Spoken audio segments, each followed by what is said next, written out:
benar Al-Quran yang kita memang ini sensitif ya. Saya sebenarnya takut ngomong Quran itu. Iya, atau kita skip Qurannya karena ini kitab suci yang paling sensitif kita omongin ntar kan.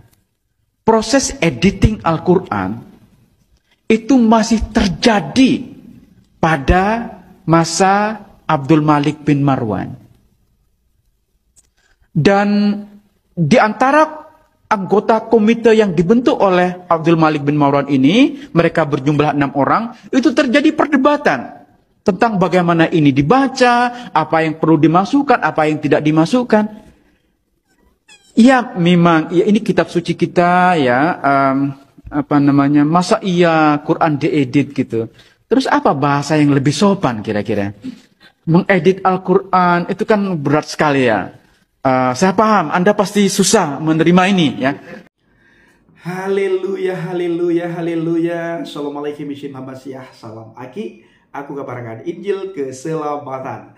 Bapak Ibu di Tuhan, ketemu lagi dengan saya Evangelis Abraham Effendi Usman. Bagaimana kabar Bapak Ibu semua? Tentu luar biasa. Nah saudaraku, para pencinta Injil Habagat, kita mengucap syukur di mana di zaman internet ini semua hal terbuka lebar. Tidak ada yang bisa ditutup-tutupi dan tidak ada yang bisa disembunyikan. Kalau memang ada kesannya seolah-olah ini disembunyikan, seolah-olah ini ditutup-tutupi, di zaman ini, zaman internet, semua dibongkar habis saudaraku. Dan sebelumnya saya meminta kepada teman-teman dari seberang untuk menempatkan hati dan pikirannya di tempat yang netral. Jangan belum apa-apa sudah menghina, sudah mencaci maki. Jangan belum apa-apa kita mengatakan, oh ini penistaan, kita harus laporkan, bla bla bla bla. Jangan. Kesampingkan dulu agama, kesampingkan iman dan keyakinan, termasuk akidah kita. Tempatkan hati dan pikiran kita di tempat yang netral, sehingga kita bisa mendengar dari awal sampai akhir. Kalau memang itu benar, ya datanglah kepada kebenaran itu. Terima kebenaran itu. Sekalipun itu pahit, kalau benar yang disampaikan, kita harus legowo. Kita harus mengakui selama ini kita keliru. Kita harus mengakui selama ini kita silap. Kita harus mengakui selama ini kita salah mendapatkan informasi. Ternyata ini benar. Maka ada yang mengatakan kulil haqa walau kana murran. Katakanlah yang benar sekalipun itu pahit. Kebenaran itu pahit Bapak Ibu. Tetapi kalau itu kebenaran, sekalipun pahit kita harus telan. Sekalipun pedih kita harus terima. Sekalipun tidak enak di telinga kita, tidak enak di saat kita mendengar, sangat bertolak belakang dengan apa yang kita dengar selama ini, kita harus terima. Ya, ketika kita dapatkan kabar yang baru, kita coba renungkan. Benarkah ini? Kok berbeda dengan apa yang kita dengar selama ini? Kok berbeda dengan apa yang selama ini disampaikan kepada kita? Ayo saudaraku yang dikasihi Tuhan, hari-hari ini tidak ada hal yang bisa ditutupi lagi. Ya, kita harus cari tahu sendiri. Apakah yang kita yakini selama ini benar-benar itu adalah satu kebenaran atau pembenaran? Saudaraku, saya ingin mengajak kita semuanya untuk melihat sebuah cuplikan video berikut ini. Tentang sejarah teks Al-Quran. Lagi-lagi ya, kita cenderung menganggap sejarah teks Al-Quran itu sebagai sesuatu yang unik, sesuatu yang berbeda dibandingkan kitab suci agama-agama lain. Karena semua kitab suci agama lain itu formasi dan kanonisasinya menjadi seperti yang kita lihat sekarang, itu terjadi dalam waktu yang panjang. Ya, kitab Taurat yang kita sebut sebagai the Hebrew Bible, kitab Ibrani itu membutuhkan ribuan tahun dari sejak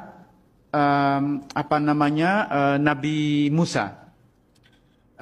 Kitab New Testament atau keseluruhan the Bible, Alkitab. Jadi pada tahun 200 sekian, Alexandria itu masih atau orang pertama yang mengusulkan daftar isinya yang kita sebut sebagai Alkitab sekarang. Artinya proses kanonisasi Alkitab itu membutuhkan lebih dari 200 tahun. Demikian juga kitab agama lain. Vedas menjadi kitab seperti yang kita lihat sekarang itu baru terjadi abad ke-18. Ketika Vedas, ya, kitabnya orang Hindu, itu dikumpulkan oleh Max Muller, seorang yang dikenal sebagai the fathers of religious studies. Itu menarik sekali, justru yang mengumpulkan kitabnya orang Hindu itu orang Barat, itu penjajah. Yang sekarang kita kenal sebagai kitabnya orang Hindu. Jadi semua kitab suci, ya, proses kanonisasinya menjadi kanon kitab standar itu terjadi membutuhkan ribuan, ratusan dan ribuan tahun. Nah, apakah Al-Quran itu suatu pengecualian? Seberapa yakin kita bahwa Al-Quran teksnya sudah fix seperti yang kita lihat sekarang itu pada periode Abu Bakar dan Utsman bin Affan. Kita sangat meyakini memang bahwa kitab Al-Quran yang sampai kepada kita sekarang itu diproduksi pada periode Utsman bin Affan. Ya, itu keyakinan kita. Ya, kalau Anda lihat Quran yang ada di depan kita ini, kita yakini ini adalah kitab yang sama yang diproduksi pada periode Utsman bin Affan. Ya. Jangan salah, kitab yang ada, Al-Quran yang ada di depan kita itu diproduksi tahun 1924 di Kairo. Ya, belakangan sekali. Jadi kitab Quran standar yang ada di mana-mana, termasuk yang di depan kita sekarang, itu adalah produk dari komite yang dibuat oleh Menteri Dalam Negeri di Mesir dan terbit pertama kali tahun 1924. Dan kenapa kemudian lahir menjadi kitab standar? Karena waktu itu, seperti halnya sekarang, Mesir itu menjadi kiblat orang-orang yang ingin mencari ilmu dari berbagai negara. Nah, para mahasiswa yang datang ke Mesir, itu umumnya membawa Qur'annya sendiri-sendiri. Ada yang membawa dari Yaman, ada yang membawa dari Turki, dari Jakarta, dari Indonesia, dan dalam banyak edisi ada perbedaan-perbedaan. Ya, kan terutama di Yaman, di Maroko, mereka membaca Quran dengan cara berbeda dengan kita. Itu harus kita tahu, ya. Dan kita juga tahu bahwa minimal ada 7 bacaan Quran yang dibenarkan. Jadi ketika Al-Quran versi tertentu dari yang diterbitkan oleh satu negara berbeda, bukan salah. Karena mereka menuliskan itu sesuai dengan bacaan yang mereka ikuti. Bacaan yang umumnya diikuti oleh kita di Indonesia itu bacaan asing. Ya. Nah, di negara-negara lain mereka menggunakan bacaan yang berbeda. Nah, ini bagi pemerintah Mesir dikhawatirkan akan membingungkan ketika mahasiswa dari berbagai negara itu membawa Qur'annya dengan versi yang berbeda-beda. Maka kemudian dibentuklah satu komite untuk menyatukan versi Al-Quran. Setelah melalui berbagai perdebatan, karena banyak yang tidak setuju, termasuk juga untuk mencetak Al-Quran, karena khawatir bahannya najis, katanya. Apalagi mesinnya dibuat oleh orang kafir. Jadi banyak yang tidak setuju bahwa Al-Quran itu akan dicetak. Tetapi walaupun ada banyak penolakan, komite yang dibentuk oleh Kementerian Dalam Negeri di Mesir berhasil menerbitkan pertama kali tahun 1924. Karena sokongan rial Saudi Arabia yang luar biasa, maka kemudian dengan sponsor uang Saudi, Al-Quran yang diterbitkan tahun 24 itulah yang kemudian disebar ke seluruh dunia, termasuk yang kita miliki di Indonesia sekarang. Jadi Al-Quran standar yang kita miliki itu produk tahun 1924. Ya. Nah, oke, sudah. Tapi kan bukankah di depannya ditulis Rosem Osmani? Ya. Setiap Quran biasanya dipakai artikel Rosem Osmani. Artinya ini naskah berasal dari Utsman. Itu kan yang kita yakini. Oke, baik. Tapi apakah benar Al-Quran yang kita memang ini sensitif ya? Saya sebenarnya takut ngomong Quran itu. Iya, atau kita skip Qurannya, karena ini kitab suci yang Yang paling sensitif kita omongin. Ntar saya dibilang, ini kok mengkritik Al-Quran. Saya tidak mengkritik Al-Qurannya ya. Ini harus Anda pahami. Yang saya persoalkan itu adalah sejarahnya. Sejarah teks, pemahaman historis kita tentang bagaimana Al-Quran ini terbentuk. Jadi jangan salah, nanti ada yang ngutip. Ini katanya orang lahir di ngajar di barat mengkritik Al-Quran. Tidak benar, saya tidak mengkritik Al-Quran. Yang saya persoalkan adalah pemahaman historis kita tentang bagaimana Al-Quran sampai kepada kita sekarang. Itu yang menjadi concern saya. Ya. Nah, jadi seperti halnya kitab-kitab suci agama lain, Al-Quran pun sebenarnya formasinya atau kanonisasinya menjadi kitab yang ada sekarang itu terjadi secara gradual.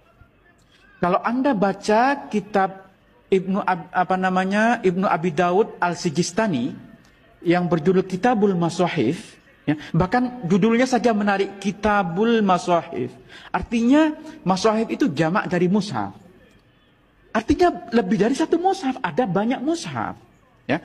Nah, Al-Sijistani ini bercerita tentang inisiatif dari khalifah kelima dari Bani Umayyah, namanya Abdul Malik bin Marwan.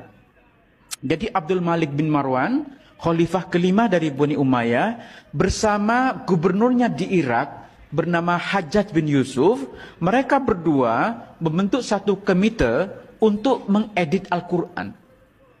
Coba bayangkan, proses editing Al-Quran itu masih terjadi pada masa Abdul Malik bin Marwan. Dan di antara anggota komite yang dibentuk oleh Abdul Malik bin Marwan ini, mereka berjumlah 6 orang, itu terjadi perdebatan tentang bagaimana ini dibaca, apa yang perlu dimasukkan, apa yang tidak dimasukkan. Ya memang, ya ini kitab suci kita ya, masa iya Quran diedit gitu. Terus apa bahasa yang lebih sopan kira-kira? Mengedit Al-Quran itu kan berat sekali ya. Saya paham, Anda pasti susah menerima ini ya. Paham, Tetapi gini lah, ulama-ulama awal itu masih berdebat tentang apa yang perlu dimasukkan, apa yang dihilangkan, apa yang salah, apa yang benar. Ya. Mereka dulu tuh terbiasa berdebat tentang ini. Kita yang hidup di abad 21 itu lebih picik pikiran kita. Kita lebih tertutup. Ya. Maka Al-Quran ini sekarang menjadi kitab yang tidak mungkin kita otak-atik. Jadi ketika saya pernah nulis di Jotan tentang rekonstruksi surah Al-Kafirun, itu heboh, mengotak-atik Al-Quran. Padahal yang saya lakukan itu penelitian ilmiah. Itu berdasarkan teks-teks kuno Al-Quran yang sekarang ditemukan di berbagai belahan. Mari kita diskusikan